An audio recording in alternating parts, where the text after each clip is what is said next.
Precisamos enfrentar todos aqueles que negligenciam este momento, que não gostam dele, que buscam evitá-lo, ou muitas vezes até assumi-lo antes da hora, queimando etapas, podem sofrer sérios danos, sérios prejuízos. Que momento é esse, pastor? O momento em que a vida te chama para protagonizar suas próprias histórias. Nós estamos lendo um texto que fala, ele abre dizendo, depois da morte de Moisés, Deus vai falar com Josué e diz para ele: levanta-te, porque chegou a sua vez, Josué, de viver a sua própria história. Até no presente momento, você seguia os passos, as instruções de Moisés. Até o presente momento, Moisés era o responsável, era ele que estava à frente. Mas agora Moisés, meu servo, é o que diz Deus a Josué, ele está morto, ele morreu. E agora está na hora de você assumir à frente a responsabilidade.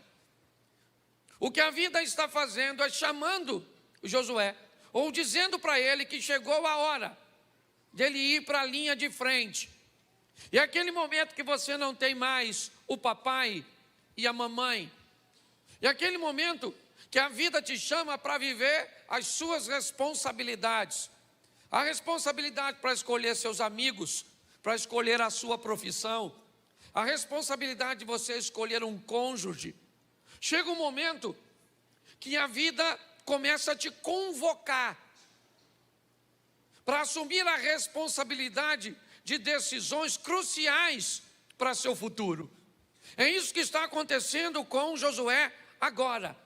O tempo dele viver na sombra, no tempo de todas as responsabilidades, de tudo que precisa ser feito, estava na cabeça, na mente, na orientação de Moisés, ele acabou. Deus diz: agora sou eu e você, Josué. Chegou a hora de você assumir a sua responsabilidade. Algumas pessoas têm sérios problemas com este momento.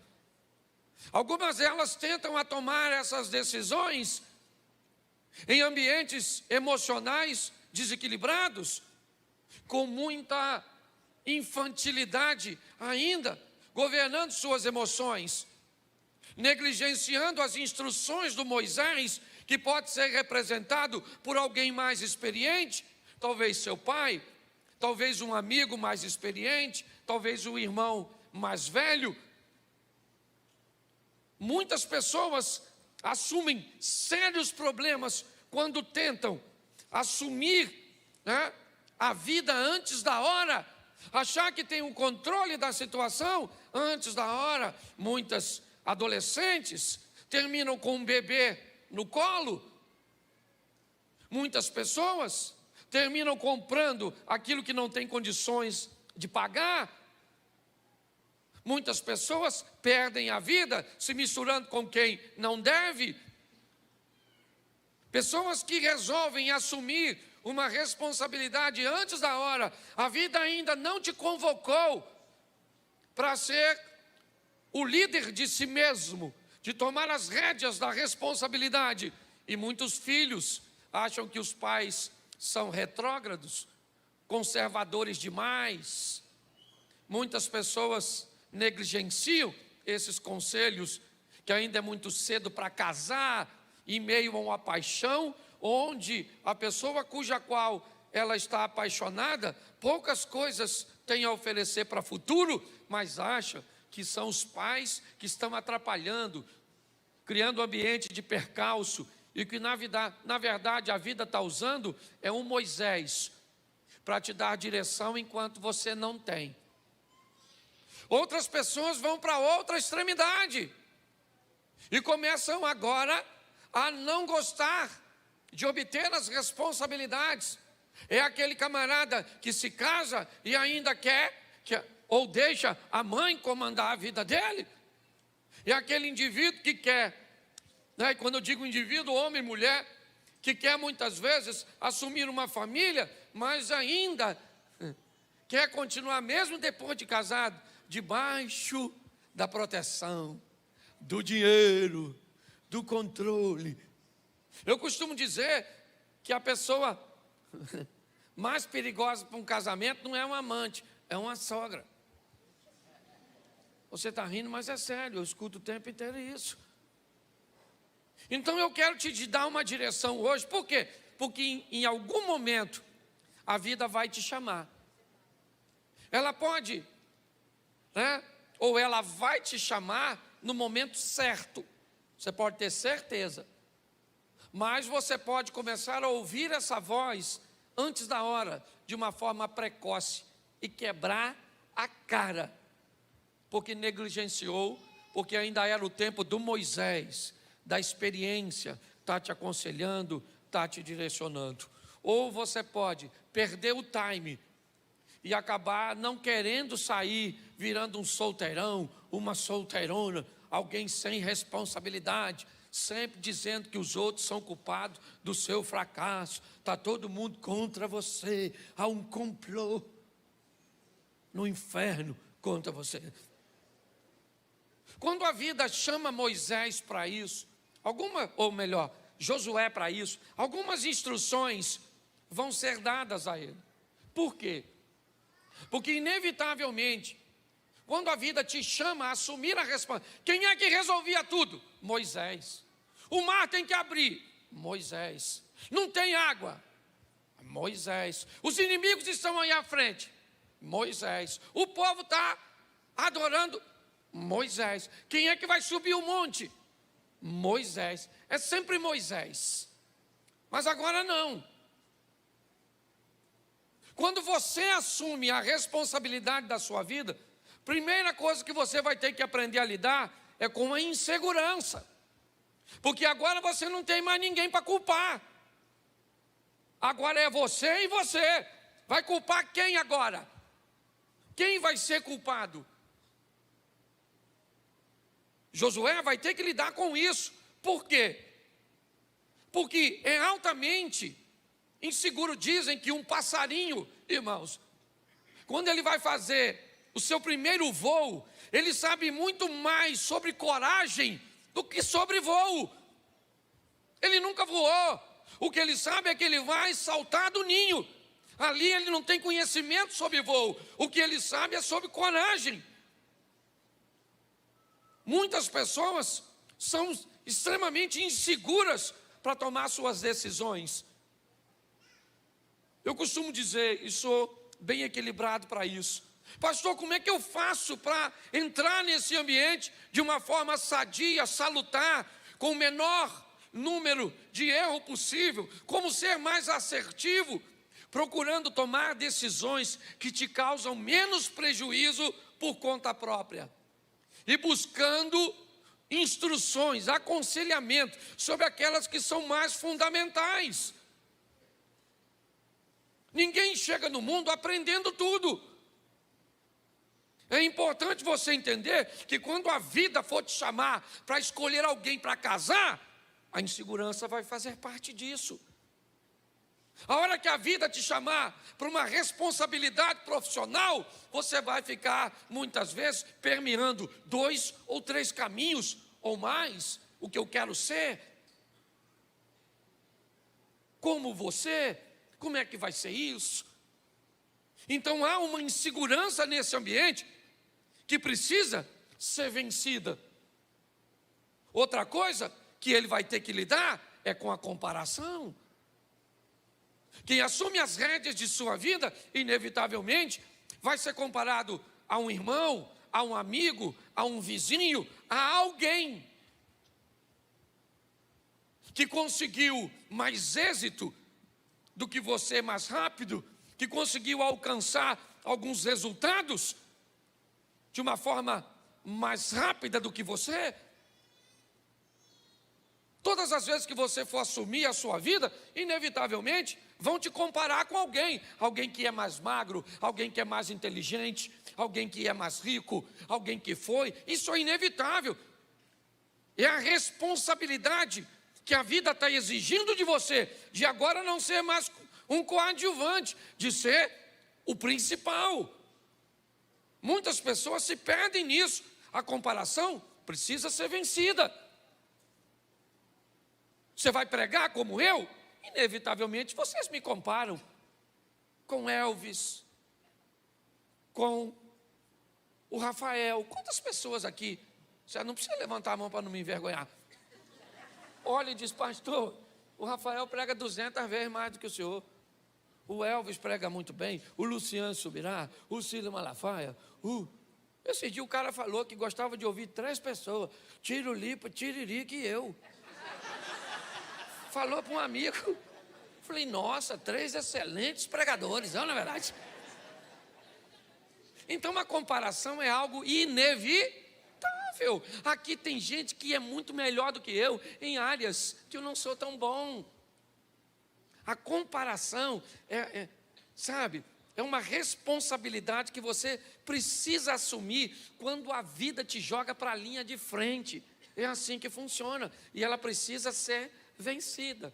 Vai ter alguém melhor que você e vai ter alguém pior que você. Eu brinco aqui com o espelho. Espelho, espelho meu. Existe alguém mais inteligente do que eu, mais bonito do que eu? Você já notou que aquela suposta bruxa do espelho, ela é legalzinha? Ela não é ruim, não. Você que está solteiro, pegava. Eu casado não posso. Mas escute só. Mas ela não está preocupada com a sua beleza. A preocupação dela é se tem alguém mais bela que ela. O espelho é dela. Espelho, espelho meu. Existe alguém que tem uma casa melhor do que eu, uma empresa melhor do que a minha, certo? Um jardim mais verde que o meu. É essa comparação que está matando as pessoas. Você precisa vencer. Isso. Você faz as coisas do seu jeito. A hora que a vida te chamar, pare de ficar se comparando. Terceira coisa que quando a vida te chamar, você vai ter que vencer medo.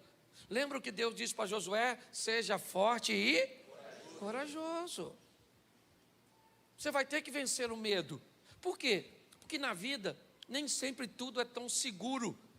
Nem sempre tudo é tão exato. Muitas coisas cujas quais você vai ter que fazer, inevitavelmente, o desfecho delas ainda não estão totalmente visível diante de você. Então, é comum que você tenha medo. O que eu vou ser na minha vida profissional? Será que esse relacionamento vai dar certo? Ninguém sabe. Tem que entrar nele. E ter coragem para sair se o negócio não for bom. Entendeu? Medo. Quando Josué vai assumir a direção da vida dele, inevitavelmente, ele vai ter que lidar com insegurança, com comparação. Pensa que o pessoal não falava? Aí, ó, Moisés era muito melhor. Esse Josuézinho aí, ó, tá com nada não. E outra coisa, desconforto.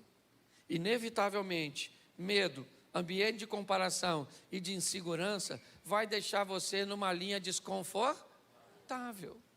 Todas as vezes que a sua mente se depara com um ambiente de desconforto, inevitavelmente você pode, se não tiver força e coragem, estabelecer um ambiente de fuga. Eu nunca resolvo nada. É sempre amanhã, é sempre depois. Vamos resolver isso? Não, depois a gente resolve. Vamos falar sobre esse assunto? Não, depois a gente fala. Vamos comprar isso? Não, depois a gente compra. Sempre há um ambiente de fuga. Por quê? Porque a situação te coloca num desconforto. Josué vive isso. E pior, o que acontece? Ele está sendo chamado a um ambiente que vai exigir dele dedicação extraordinária.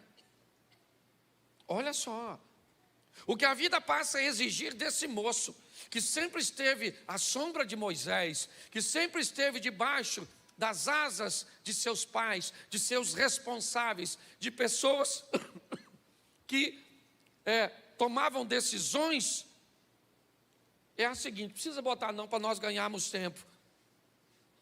A arca vai à frente e tem que ser 800 côvados, ou melhor, 2.000 côvados de distância entre o povo de Deus. Ninguém pode se aproximar, aproximadamente 800 metros, não pode se aproximar da arca. Por quê? Porque morria. Era um nível de dedicação que a vida está pedindo dele. Santificai-vos hoje, capítulo 3, verso 5, porque amanhã o Senhor fará maravilhas em vosso meio. Capítulo 4, verso 2, vamos colocar 12 pedras. Capítulo 5, verso 2, vamos ter circuncisão e Páscoa. Preste atenção no que é a vida.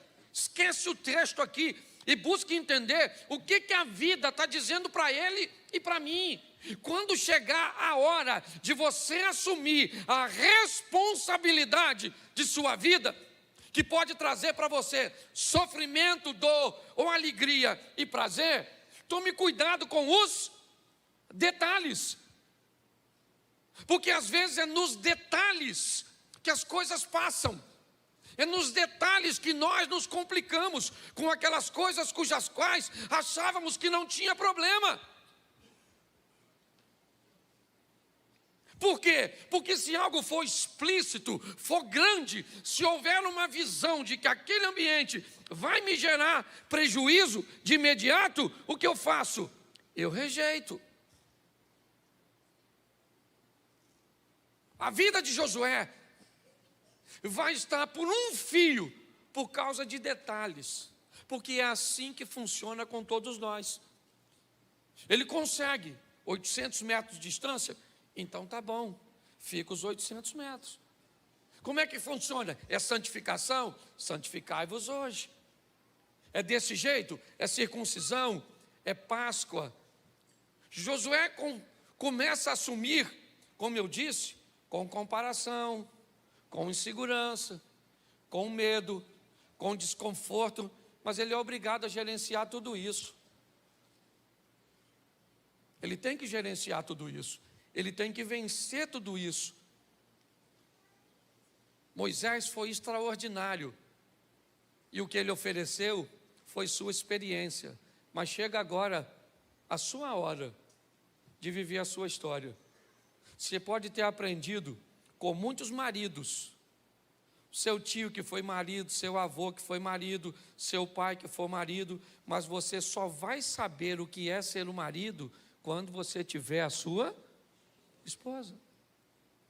Você pode ter aprendido com o pai de fulano, com pai, mas você só vai saber o que é pai ou mãe quando você tiver seu filho.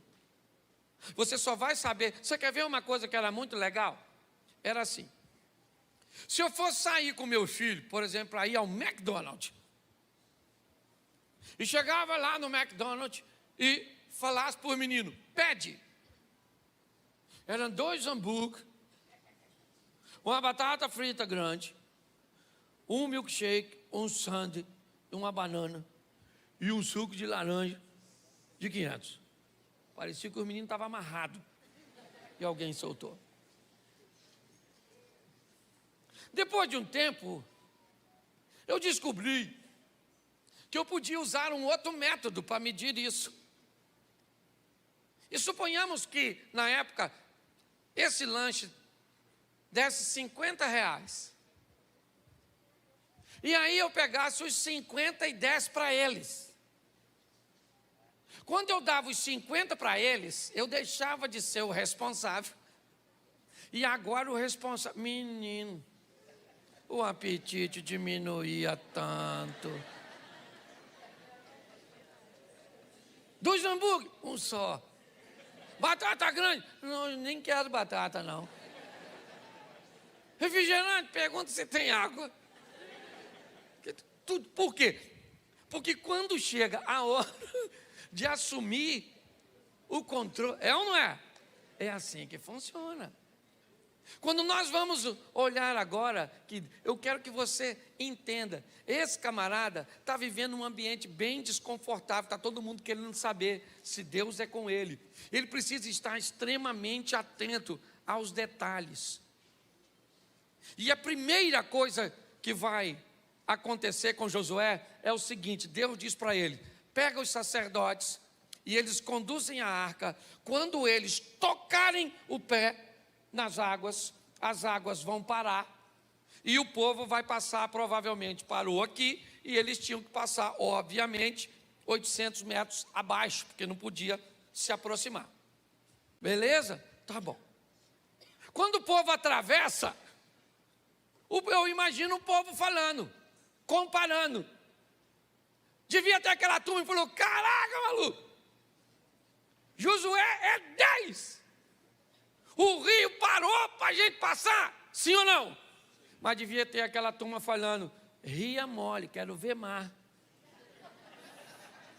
Caímos de liderança, porque Moisés abria era mar, maluco. Esse risinho aí, ó, isso não é nada não. O que é isso? Sempre tem alguém que vai achar extraordinário o que tu faz e vai descer a lenha em você. Aprenda uma coisa nessa vida: pessoas vão te amar por quem você é e vão te odiar pelo mesmo motivo. É assim que funciona. Não gostou, morre. Porque não tem alternativa. É desse jeito. Primeira vitória, ela é clara. O rio abriu, e quem foi que abriu? Deus. Deus está dizendo para Josué e para todo o povo: tem coisas que é comigo e eu resolvo e pronto. Amém? Ó, chegou do outro lado com moral. Mas agora tem Jericó. E Jericó, o modelo muda.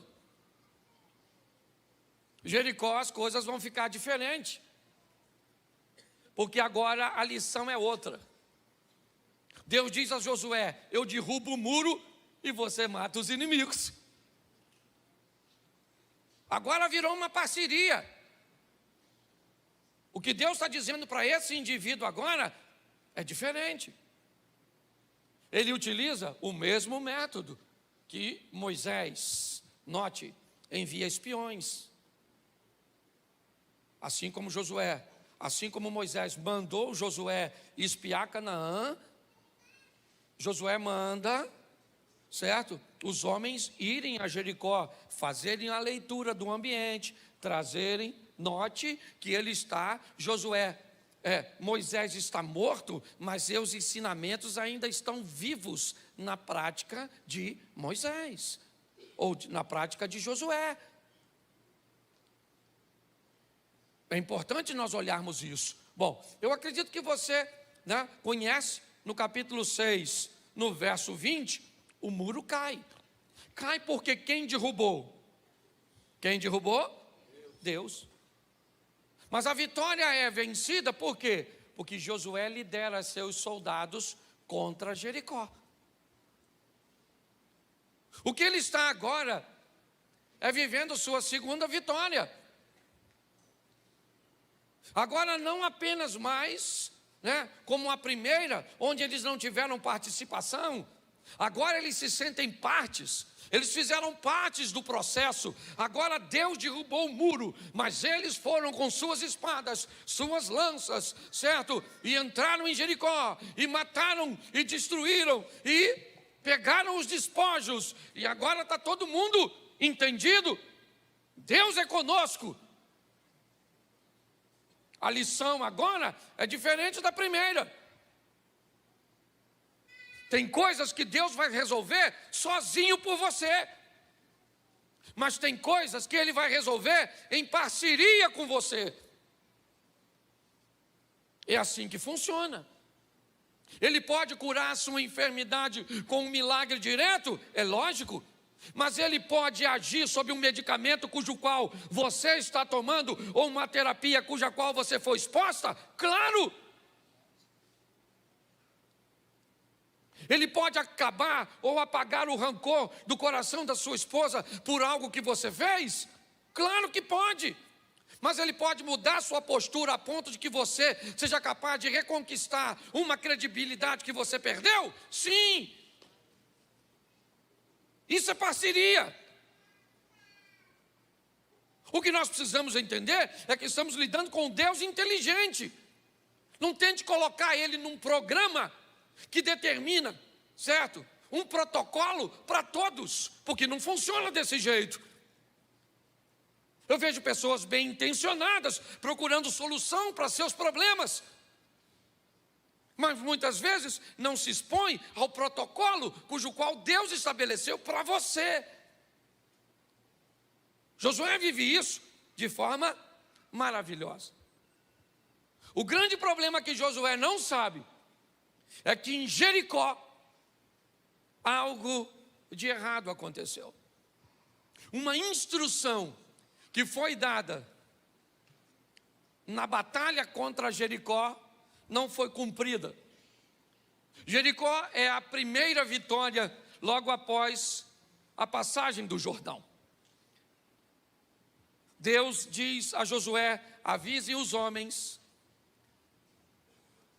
que eu quero tudo destruído, e os objetos de valor, eu quero que todos sejam colocados no tabernáculo, sejam trazidos em oferta ao Senhor, porque é a primícia, é o primeiro. Então eu preciso que isso seja cumprido. Josué não sabe, mas um indivíduo, um de seus homens, não cumpriu o que Deus determinou. Ele não tem ciência disso. Preste atenção. Ele não sabe disso. O que ele sabe é que Jericó não é seu fim. Seu fim é Canaã. Então ele tem que seguir o percurso. E o que ele não sabe, aliás, a confirmação que eu tive dessa palavra foi a palavra de oferta. É que para Deus, um erro individual pode comprometer todo o coletivo. Pastor, isso é Velho Testamento. Não é não, querido. Eu tenho conversado com muita gente, e deixa eu falar um pouco disso aqui com vocês, porque presta atenção, na minha liderança, na igreja, eu posso até tolerar ainda que eu tenha que tomar algumas providências, mas na minha liderança, eu não tenho nenhuma mulher mais que poste foto de biquíni. Por quê? Porque eu não posso, Deus tem falado no meu coração. Pastor, mas a gente vai à praia, vai usar o quê? Biquíni. Mas para que tirar foto e colocar? Tem mulher velha concorrendo com as filhas adolescentes. Sangue de Jesus tem poder e tudo cai nas minhas costas. Estão descendo a madeira em mim por causa de vocês. Então, deixa eu falar uma coisa para você. Na minha liderança, a hora que eu ver alguém com comportamento correto, incorreto, ou chegar, eu não vou ter mais meu nome sujo por causa do comportamento dos outros. Uma das regras que a gente começou essa igreja, quem lembra? Aqui não toleramos o nosso pecado, por que toleraríamos o seu? Tu quer tirar foto peladona, maneirona lá, Dona Eva? Beleza. Você está entendendo? Mas não vão caminhar. Ah, pastor, o que tem a ver? Sabe o que eu tenho aprendido? Que, certo, o individual pode comprometer todo o coletivo. Então não vou mais aceitar. Na igreja eu ainda tenho que tolerar por causa da mudança. Uma hora o Espírito Santo fala. E está assim de gente na igreja que também vai para o inferno. Também não posso querer que todo mundo entre no céu. Aí lá eu acredito até que vai ter que usar um biquininho. Porque a temperatura lá é alta, não é verdade? Aí lá você fica tranquila. Satanás. Tira um selfie e manda. Certo? Para nós ver lá no céu. Ah, vai para o inferno. Perturbar outro. Certo? Então, o que ele não sabe. Não, gente, me desculpa você que está visitando. Pô, pastor, achei que o senhor era engraçado. Pois é, sou. Mas a gente precisa disso. Pô, a igreja não pode. Qual é a diferença da igreja para um mundo secular? Não estou falando que vestimenta é diferença, não. Mas também não abusa. Já falei isso aqui. Esse dia eu vi uma irmã na rua. Minha ovelha. Eu olhei e falei, tosquiaram a irmã. A irmã vinha quase pelada, Eliezer. A roupa que você via a cicatriz da cesárea.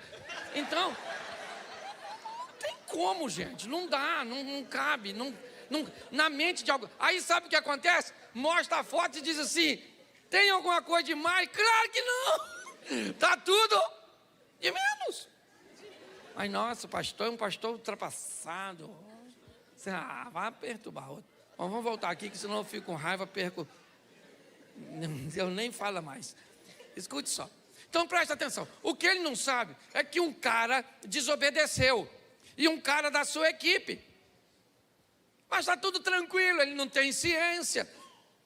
Certo? Porque se ele não tem ciência, ele não é conivente. O que tem agora? Agora Jericó já passou, o Jordão já passou. Deus agiu sozinho no Jordão. Deus agiu comigo em Jericó. E agora? Agora é uma minúscula cidade. Se juntar todos, são aproximadamente 3.000 homens, ou 3.000 pessoas, onde a maioria eram mulheres e crianças. Josué, como sempre, manda ir à frente seus batedores, fazem a vistoria da próxima batalha, e aí eles voltam e dizem, Josué, do jeito que nós estamos, depois de passar o Jordão e de ganhar Jericó, nem manda os 30.000 soldados, manda só 3.000 homens que eles vão lá, mas vão rebentar os inimigos.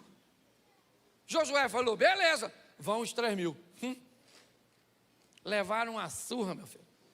Depois você lê, que eu não sou obrigado a ler tudo, mas está lá. Os caras de Ai saíram correndo atrás do povo de Deus. E os caras correndo. Chegaram em umas pedreiras, ainda mataram alguns. E o restante foi correndo com o rabinho entre as pernas. Chegaram lá e falaram, ai Josué, caraca, maluco. Os caras são fera, os caras lá de Ai. Eu acho que o nome deve ser esse, Ai, porque quem vai lá, volta falando Ai, misericórdia. Os caras arrebentaram a gente, Josué. Quando Josué escuta que perdeu a batalha para um povo tão pequeno, ele não aguenta. Qual é o medo? Agora é o medo. O medo tomou conta de Josué. Por quê? Porque se ao longo da história as vitórias que ele vinha recebendo de Deus fazia com que seus inimigos não o enfrentassem. Por quê? Porque sabia que Deus era com ele. Se a notícia começa a correr agora, que esse povo, que passou pelo Jordão, que atravessou o mar, que venceu os reis, que ultrapassaram tudo isso, agora estão perdendo para uma cidade minúscula, é só uma questão de tempo até virem lutar. Aprenda uma coisa: ninguém quer lutar com quem é forte. Ninguém quer disputar com alguém que sabe de antemão que vai perder. Mas quando você descobrir que a sorte do outro mudou, que as coisas não estão bem, é a hora de você ir lá, comprar o que ele tem, porque agora é mais fácil. Certo? É minar a pessoa no momento em que ela está fragilizada. É isso que Josué tem medo. Porém, ele recebeu uma palavra no primeiro capítulo, dizendo que Deus seria com ele, e que o lugar que ele colocasse a planta do vosso pé seria lhe dado por herança. Então Josué diz, mas espera aí, o que aconteceu? Vão para a presença do Senhor. Vamos fazer o que Moisés fazia. Senhor, o que é que está acontecendo? Capítulo 7, verso 12, coloca na tela para mim. 7, 12.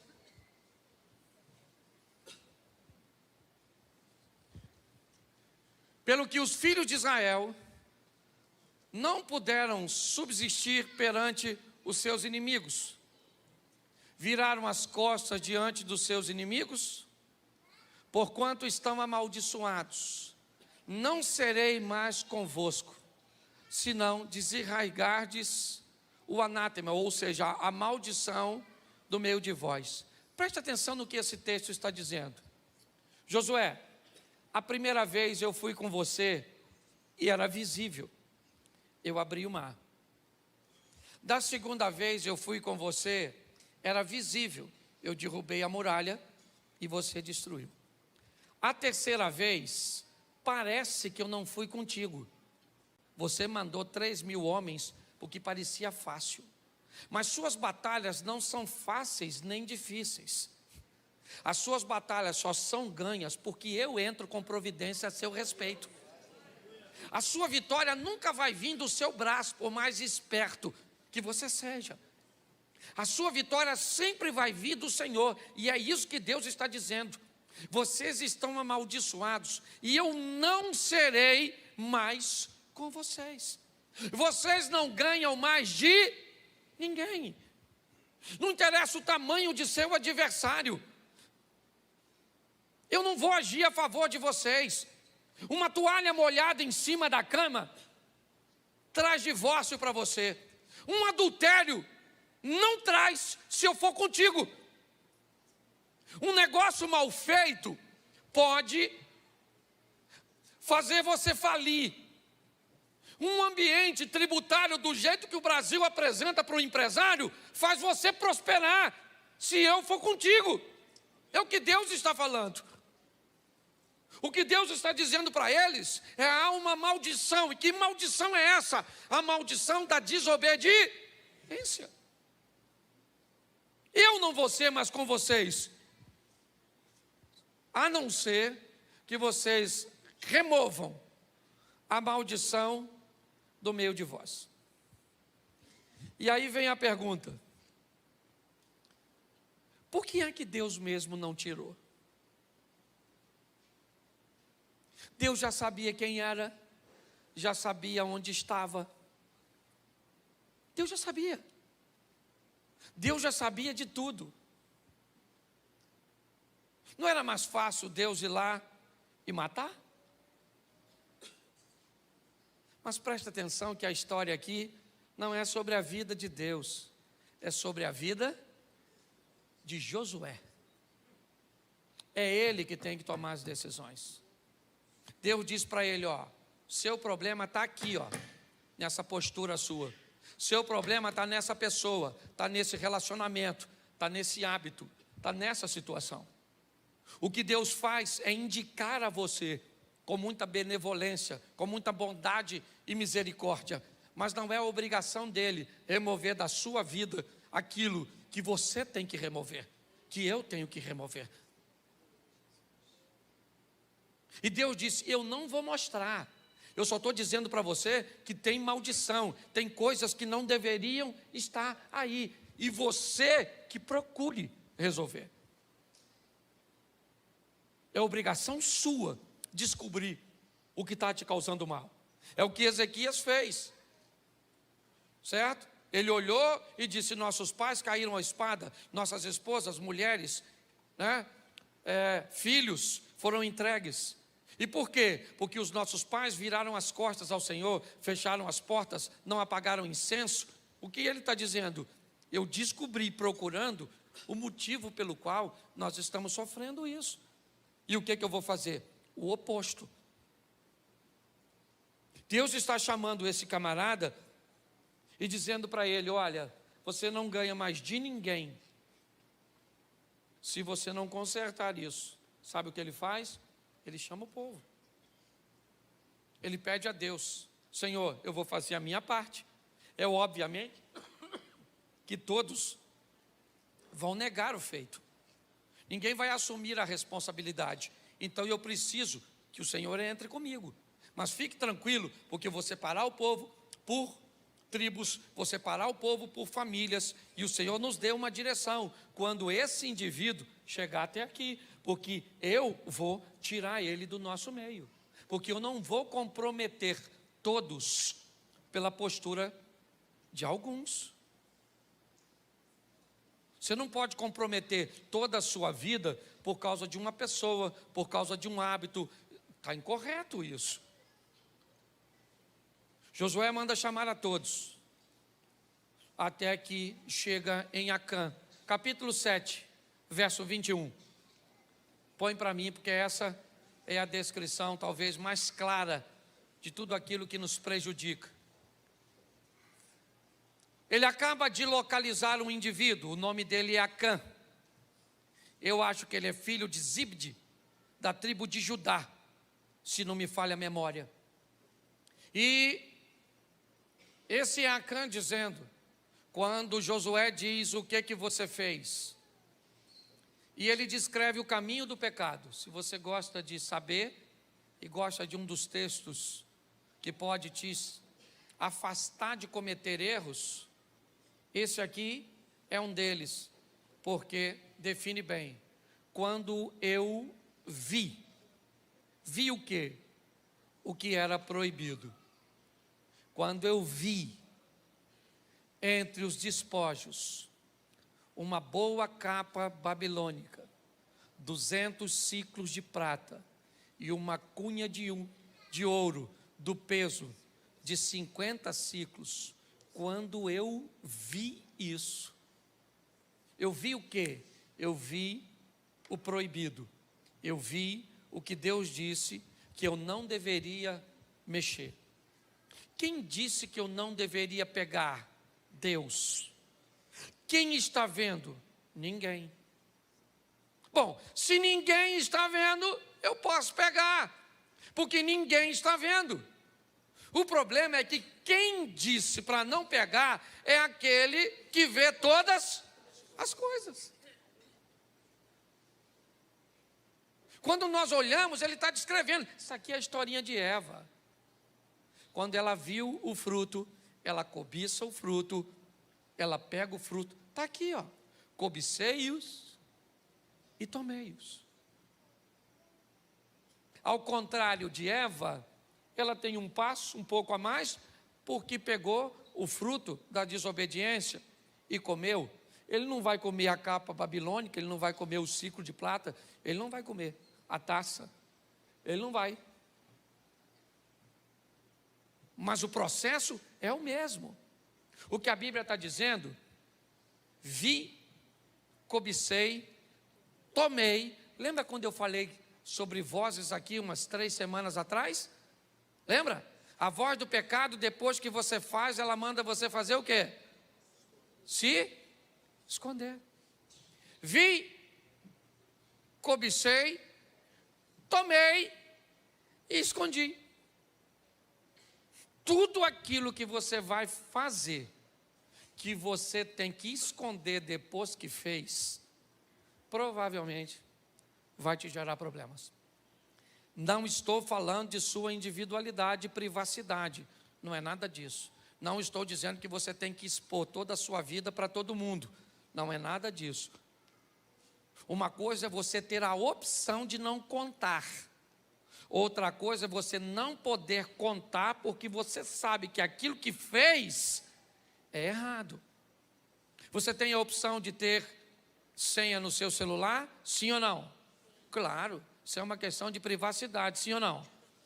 Ainda que eu acho que entre marido e mulher, eles deveriam saber a senha. Mas eu também respeito quem tem a senha. Agora, quando você tem uma senha para esconder, aí é problemático. A grande questão, na verdade, é essa. Quando nós olhamos para esse texto, o que nós descobrimos? Que esse é o caminho. Vi, cobicei, tomei, e agora eu sou obrigado a me esconder. Quando ele narra isso, Josué está diante dele.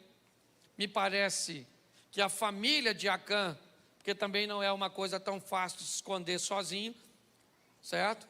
Tem mais algumas pessoas que participam, e ele diz,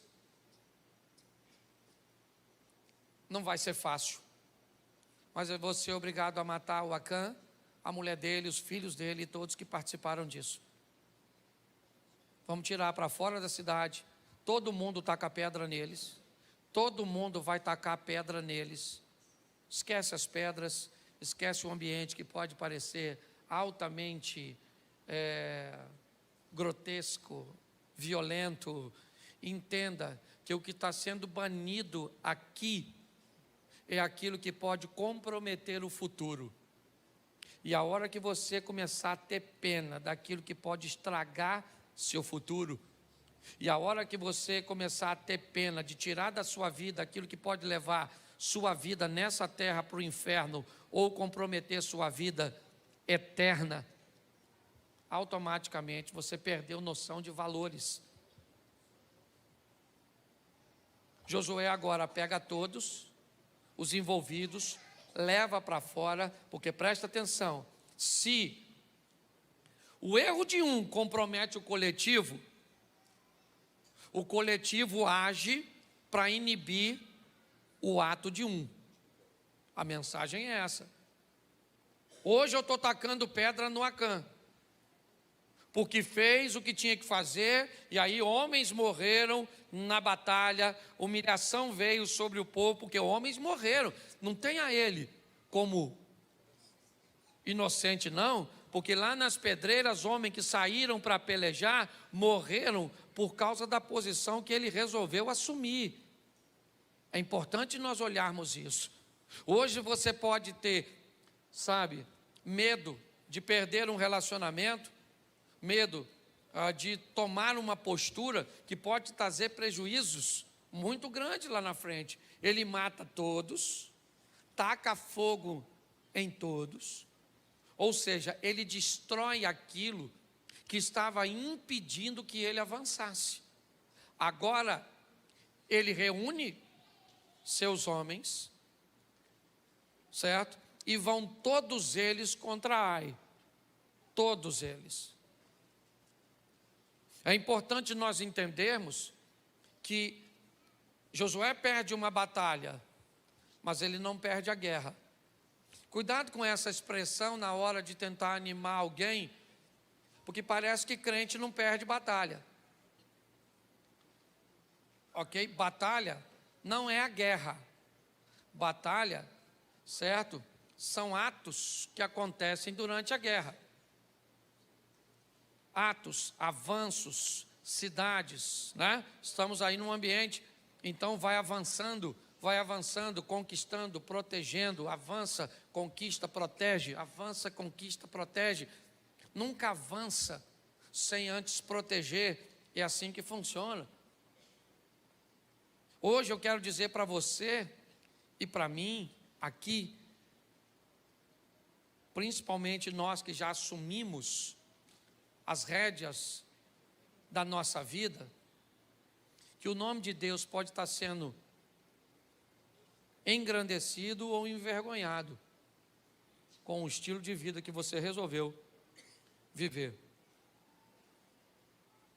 Essa é a grande verdade. Nós vemos agora esse cara sair dali de cabeça erguida, foram lá, destruíram Ai, dominaram, continuaram avançando. Josué foi um vencedor, mas por quê? Porque teve coragem de assumir responsabilidade e afastar da sua vida aquilo que lhe trazia derrota, afastar de seu comportamento. Se você sabe que seu comportamento causa prejuízo para o seu casamento, o que você faz? Se você sabe que o seu comportamento causa prejuízo para seus negócios, o que você faz? Pare e pense, porque provavelmente tomar uma decisão te deixa desconfortável, amedrontado, inseguro. Talvez você vá para um colégio e não cumpre o protocolo padrão das menininhas que estudam lá. Então elas comparam você ao ambiente cujo qual elas estão, define aqueles ambientes como sadio, e se você quiser fazer parte daquele grupo, está inserido ou inserida, você tem que repetir comportamento, repetir vocabulário. Esse tem sido o grande desafio. Que saiamos daqui hoje com o entendimento que Deus é conosco, que nós somos chamados para viver a nossa história, e ela é nossa.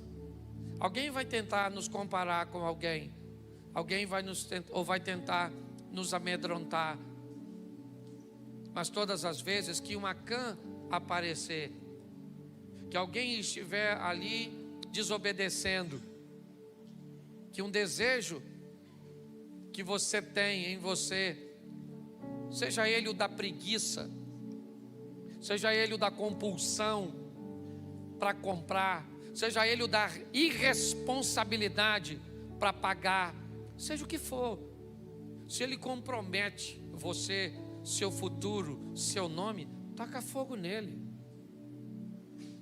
apedreje ele. Essa é a mensagem.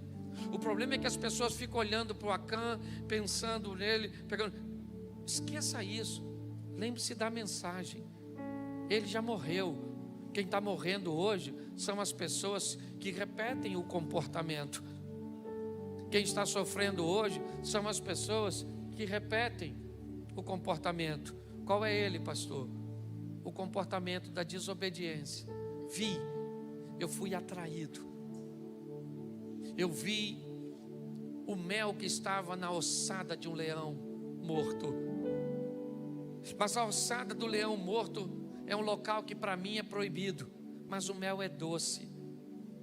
E se o mel é doce, eu vou até o proibido para provar do doce do proibido. Essa foi a história do Sansão. Eu estou com desejo. Sim, eu estou com desejo pela mulher de Urias, mas a mulher de Urias me é proibida, mas é o meu desejo. Então eu vou atender meu desejo e vou sofrer como Davi. Diga-se de passagem, um homem segundo o coração de Deus. Cuidado com as armadilhas que a responsabilidade da vida vai requerer de você e de mim. Posicione-se, não apenas para viver uma vida legal aqui nessa terra, mas para inspirar outras pessoas. Porque hoje você é Moisés. Eu tenho lá em casa 3 agora, por que não dizer 4? Josué. Um se chama Caio, outro Felipe, outro Maiara, Miguel. Eles são a próxima geração que vão assumir as rédeas da vida quando eu passar. Hoje eu estou como pastor. Eu não sou o pastor dessa igreja, eu estou como pastor. Daqui uns dias eu não vou estar mais. Deus me chama, eu vou embora com ele. Mas eu vou deixar aqui Josué. E é assim que funciona. Chega a hora que você vai ter que assumir a responsabilidade de seus atos. Não queira fazer isso antes do tempo, vai te trazer prejuízo. Não prorrogue isso demais, porque vai te causar prejuízo. Aprenda a fazer a leitura da vida. Insegurança, comparação, medo vai fazer parte da sua história, mas Deus vai agir a seu favor.